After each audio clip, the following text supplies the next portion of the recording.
cuman berani tegas sama orang-orang miskin, orang-orang kecil, orang-orang yang tidak punya power. Itu mereka baru tegas banget tuh ngadepin orang seperti itu. Yang ditarik lah, di apalah. Coba orang berduit, mana berani. Hola netizen yang tercinta. Misteri pengungkapan kasus Vina Cirebon pada 2016 lalu terus menyita perhatian publik setelah banyaknya kejanggalan yang didapat. Terbaru, publik menantikan langkah pra-peradilan yang diajukan kubu Peggy Setiawan terkait penetapannya sebagai tersangka pada kasus tersebut oleh kepolisian. Sebab Peggy secara mengejutkan mengaku di depan awak media bukan pelaku dari kasus Vina Cirebon. Pengakuan Peggy pun sontak didukung dengan sejumlah kesaksian sejumlah individu yang belakangan muncul di publik. Bahkan Polda Jawa Barat menyebut jika Peggy Setiawan alias Peron merupakan DPO yang juga dalang dari kasus Vina Cirebon. Dalam memastikan Peggy Setiawan sebagai pelakunya, Polda Jawa Barat hingga saat ini terus mengumpulkan sejumlah bukti-bukti yang ada. Kabid Humas Polda Jawa Barat, Kombes Jules Abraham mengatakan, penyidik telah melakukan pemeriksaan tambahan terhadap Peggy Setiawan. Jules menuturkan dalam pemeriksaan tambahan itu, penyidik memeriksa akun Facebook milik Peggy Setiawan. Jules mengaku saat ini akun Facebook milik Peggy Setiawan itu pun telah disita oleh penyidik di Treskrimum Polda Jawa Barat. Adapun Peggy Setiawan mengakui jika akun Facebook tersebut merupakan miliknya. Tidak hanya itu, Peggy mengaku hanya ia yang mengetahui passwordnya dari akun Facebook yang mulai diselidiki polisi tersebut. Sementara isi dari akun Facebook itu pun tengah dilakukan pemeriksaan mendalam oleh kepolisian. Peggy terbukti sebagai otak pelaku Vina dan Eki ya harus. Nah, gimana nih menurut netizen yang terhormat? Silahkan berkomentar ya.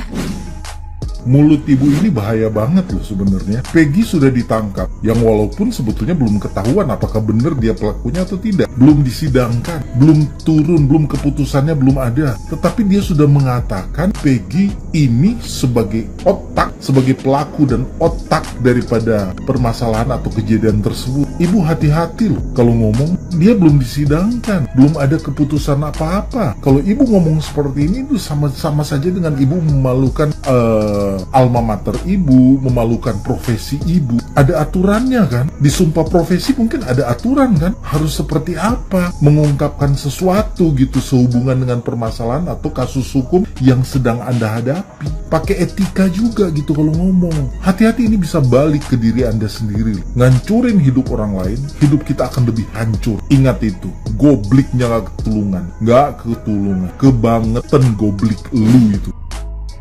Mbak, gunakan bahasa diduga ya. Peggy itu diduga melakukan terhadap Vina dan Eki. Jadi si mbaknya tidak menuduh, karena kita harus tetap sebagai lawyer atau pengacara itu menggunakan bahasa asas praduga tak bersalah itu.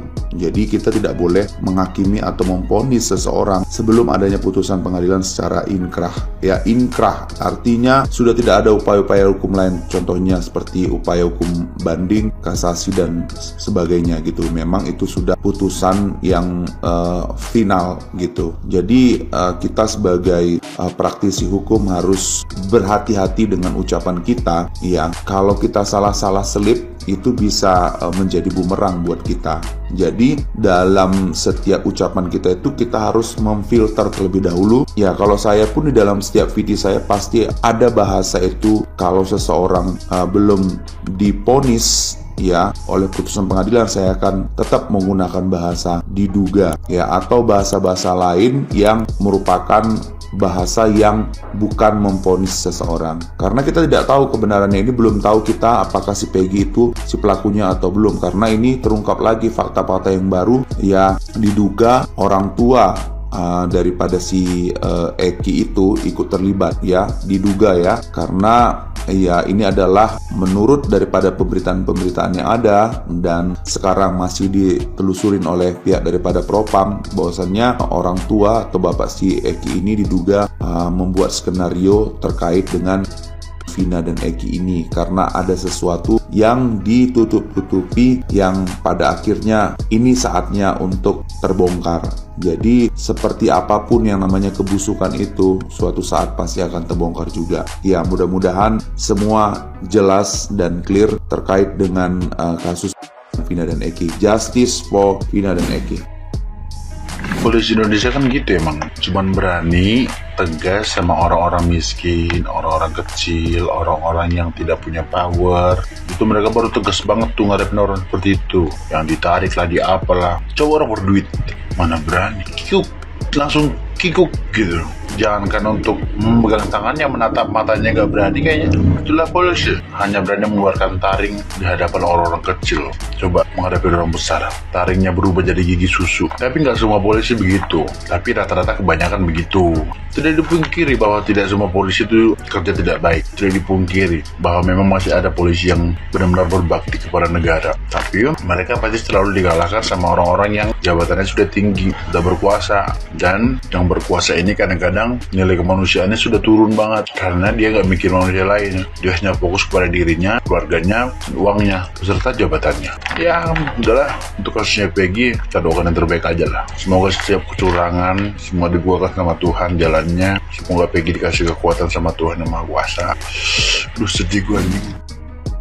Kenapa Peggy Setiawan kalau memang bukan pelaku harus ditahan atau ditangkap? Ya, karena ada dua alasan saja. Yang pertama, pihak Ladusing hanya ingin memulihkan nama baik dan kepercayaan dari masyarakat, karena ada 3 DBO yang masih buron sampai sekarang yang sudah 8 tahun tidak jelas statusnya.